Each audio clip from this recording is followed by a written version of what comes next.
Good evening, everybody. Tonight's reading is Zechariah 12, a prophecy, the word of the Lord concerning Israel. This is another prophecy similar to the prophecy of Ezekiel 38 about the destruction of Israel's enemies in the end days. The Lord who stretches out the heavens, who lays the foundation of the earth, and who forms the human spirit within a person, declares, I'm going to make Jerusalem a cup that sends all the surrounding peoples reeling. Judah will be besieged as well as Jerusalem. On that day, when all the nations of the earth are gathered against her, I will make Jerusalem an immovable rock for all the nations. All who try to move it will injure themselves. On that day, I will strike every horse with panic and its rider with madness, declares the Lord. I will keep a watchful eye over Judah, but I will blind all the horses of the nations. Then the clans of Judah will say in their hearts, the people of Jerusalem are strong, because the Lord Almighty is their God. On that day, I will make the clans of Judah like a fire pot in a woodpile, like a flaming torch among sheaves. They will consume all the surrounding peoples right and left, but Jerusalem will remain intact in her place. The Lord will save the dwellings of Judah first, so that the honor of the house of David and of Jerusalem's inhabitants may not be greater than that of Judah. On that day, the Lord will shield those who live in Jerusalem, so that the feeblest among them will be like David, and the house of David will be like God, like the angel of the Lord going before them. On that day, I will set out to destroy all the nations that attack Jerusalem. Okay, so that's a prophecy of the end times, I believe, similar to Ezekiel 38, where most of the nations of the earth in the last days will turn on Israel. They will turn and attack Israel, similar to Ezekiel 38, where Gog and Magog, Meshech and Tubal, and numerous nations, including Persia, which is Iran, Syria, Turkey, and many other nations from northern Africa attack Israel in the last days. Interestingly, most of these nations today are Islamic. So it makes sense, doesn't it, that in the last days, Islamic nations will attack Israel and Jerusalem, and the main player in this will be Russia. And look at what's playing out right now in Russia. We have Vladimir Putin, who is acting like a madman, and the dude has, I think he's crazy.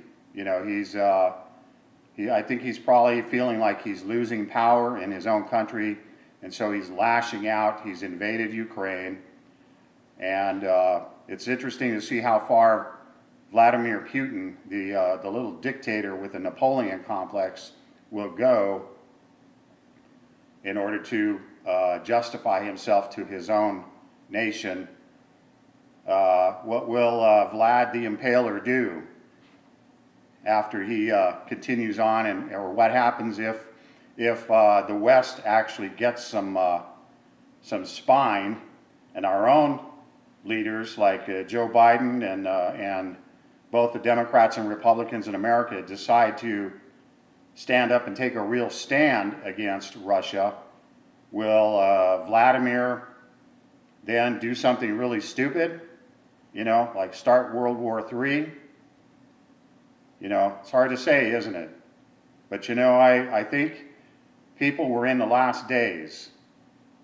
We are in the last days, just like Jesus Christ predicted in Matthew 24. and the other Gospels.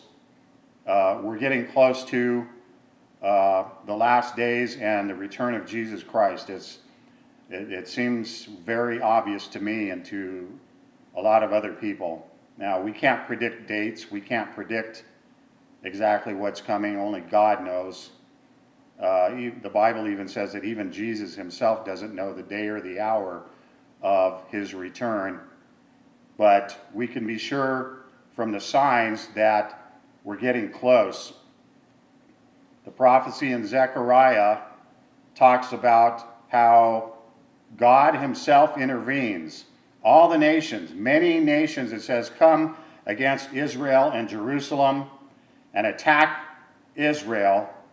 And today Israel has many enemies. And for these prophecies to even be fulfilled, first of all, the Jews in Israel have to be reconstituted from being scattered across the entire planet. That happened in 1948. A brand new Israel was reformed in 1948. The Jewish homeland was reestablished exactly where it was thousands of years ago. And Jews are returning by the thousands. And this invasion of the Ukrainian Jews are now returning to Israel. There's thousands of Ukrainian Jews now returning to the land of Israel. For these prophecies of Zechariah and Ezekiel and others to even make any sense, there has to be a reconstituted Israel and Jerusalem. And that's exactly what happened in 1948, didn't it? And so these prophecies now make sense. So now we see what's happening. We have a crazy dictator in Russia who, in Ezekiel 38, Gog and Magog, Meshach and Tubal, Bible scholars claim that means Russia. And they align with several nations: Syria, Iran, Turkey, Ethiopia, several North African nations that are all Islamic, and they attack Israel, and that's what Zechariah the prophet also says. And so we can begin to see these things kind of lining up, at least those of us that are paying attention. And so anyway, that's all I really wanted to talk about tonight, and I hope everyone has a blessed weekend. It's Friday night. I hope you have a blessed weekend. I'll finish out with a song.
Have a blessed evening.